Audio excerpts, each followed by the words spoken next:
Now you're talking of, I'm not dismissing anything that we want. Let's be very clear about that. At that point, it appears very important. It's like life and death. It's like if that doesn't happen, my life will crash or not. But having said that, I think one thing that's really missing in life today in society uh, is there is no anchoring to timeless and time tested and time honored, what do I say, principles, if that's the right word, right? So, like I was saying, Ayurveda and Tai Chi really shifted a lot for what life is to me and what I am to myself in my relationship to myself, my relationship to life, my relationship to everybody else, my relationship with God, and all those things. Now, suppose I had gotten this insight or this education 20 years back, 30 years back, I think I would have been in a much, much better place in life. There are a lot of things I would not have wasted my time on, my energy on. But see, it's next to impossible to do that on your own, right? In Ayurveda and in actually in all ancient medicine, sorry, cultures. So there's this idea of you are a representative and connected with something deeper and of the divine or of life or whatever it is, right? Now look at what our today's materialistic world is. We don't even talk about it, right? TikTok and Facebook and all that has just completely taken away those concepts. And people are, I would say, I'm not joking, I have gone mad in running behind whatever it is, some stupid, extremist purpose, whether it's LGBTQ nonsense, right? I'm not saying in a derogatory manner, but that's not life, yeah. Come on, right? Do you want to evolve yourself to be a better person and achieve your potential, or do you want to degrade yourself and go down to something satanic almost, right? That is a very fundamental question. This is something, by the way, I learned in another course that I called New Acropolis, right? Where I learned this concept that in all cultures, in all religions, in all meditations, the idea is for you to go higher in life. But what does higher mean? Higher does not mean more money and more degrees and more careers and all of that.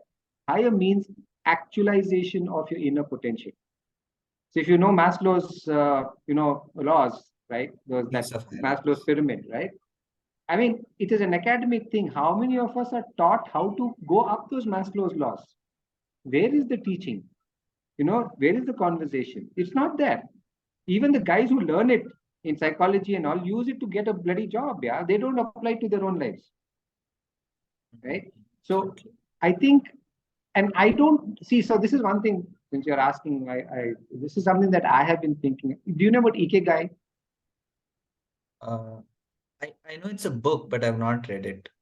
No, no, it's not a book. Okay, it's a Japanese concept of having you look at various aspects of your life.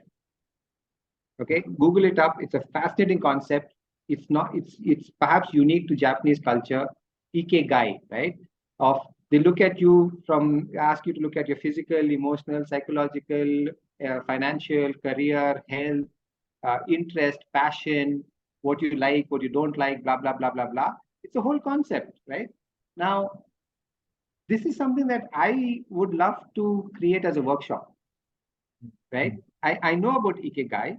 Now, reading a book is one thing, but having people actually see, it's like, reading a book to learn how to swim or, Right. Unless you it's know, applied, it is useless. exactly. Now if I ask you, Hemant, give me a book on social media advertising and SEO, you'll give me a book. What's the point if I don't apply it?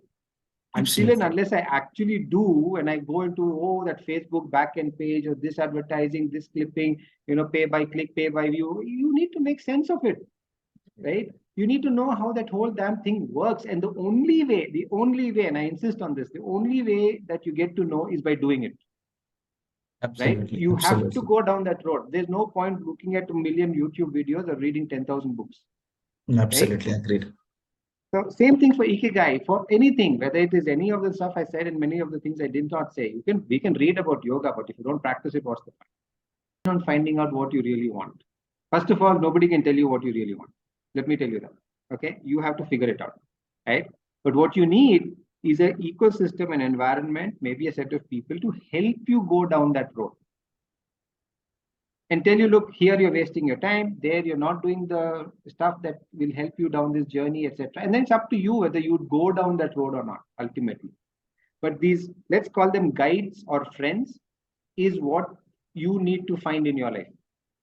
And I think, So, like ecosystem of people here in the sense that like I get people who can guide me down a certain path, and as I go through the path, I can realize is it for me or is it not for me? Is that the in a very broad sense, because I'm very reluctant to agree, because I'm not sure what you're saying in your mind as you're saying your words. Okay, because here's the challenge. How do you know you found the right people? Because there are a lot of people out there uh, who are out to count people out. I don't know, but this is how I've found people. Mm-hmm. I pay for a mentor. He Mm-hmm. teaches me something. Mm-hmm. Basically, I have zero knowledge. I get some knowledge. Using that knowledge, I try to find one more person. Using that knowledge, I try to find one more person. And I got eventually, that, but how do you know you've got the right person? we don't know at the start. Just like hope that the way they speak, they communicate, some gut Right? feeling. Intuition, right? At some point, and you need to pay attention to that, because I think you know this better than me. In today's world with social media and AI and all this now available, it is so easy to convince people that you're genuine, right? Absolutely. But at the background you're not. You're just a con man, right? So this is again coming back to what I was saying earlier. Where this thing about Ayurveda and yoga and all. Where are our gurukuls today? And I'm not talking about so-called Gurukul school here. I'm talking about the Gurukuls as they used to exist 100, 200, 300 years back. Whether you go 5,000 years back into Indian history or Chinese history or Arab history or Greek history or whatever, you always had these schools where at the young age of 7, 8, 9, children were put under a real guru. You lived with that guru. You washed their toilet, you washed their plates and all that, and they made you a man or a woman, right? So this idea of Gurukul, the real meaning of Gurukul, where you were taught everything about life, how to eat, how to sleep, how to talk, how to communicate, how to be a good person, to discover your talents. Were you a musician, or were you a artisan, or were you agriculturist, or were you a pandit, or whatever, right? And this had nothing to do with caste. This had nothing to do with your background. It was fair and equal for all. The idea was for each person for the guru to identify what each child's strengths and weaknesses are, nurture them, and make that person the best that he or she can be. Right? And there was an entire ecosystem for that. Where is that today? It's not there. We live Yes. in such a fragmented manner. It because the Gurukul catered to everything. That ashram rather, it catered to your physical needs, it catered to your social needs, it catered to your spiritual needs, it catered to your intellectual needs, right? It taught you when to sleep, when to get up, when to pray, how to eat, when to shit, how to shit, right? What to read, when to read, everything was, and it was done with deep wisdom. But now it's downgraded just to intellectual. It's just money, yes, right? Correct. If there's anything which is told to us in today's world is like you have to be an intellectual success and you have to make money. That's the only two things Right. you right. Hmm. So this is, I think, very, very unfortunate. This is materialism and capitalism gone too far, right?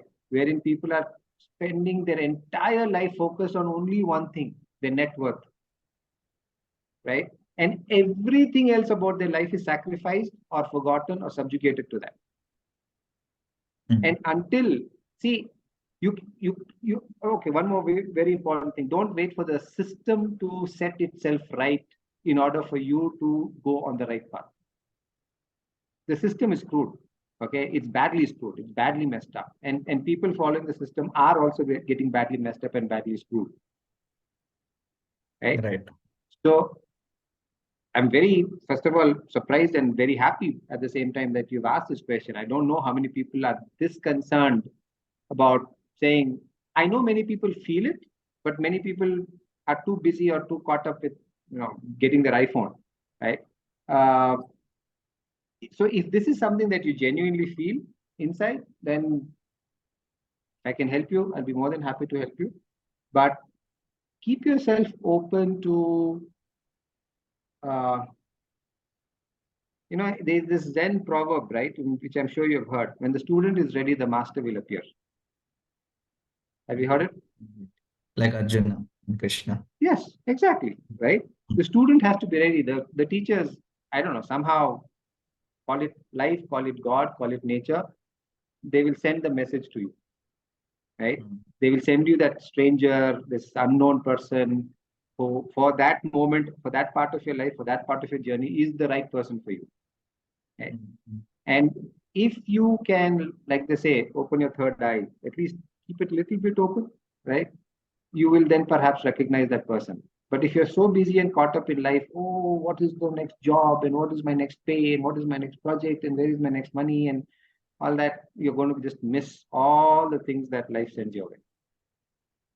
So, I mean, I've been very blessed that way. So I'm just saying this from experience.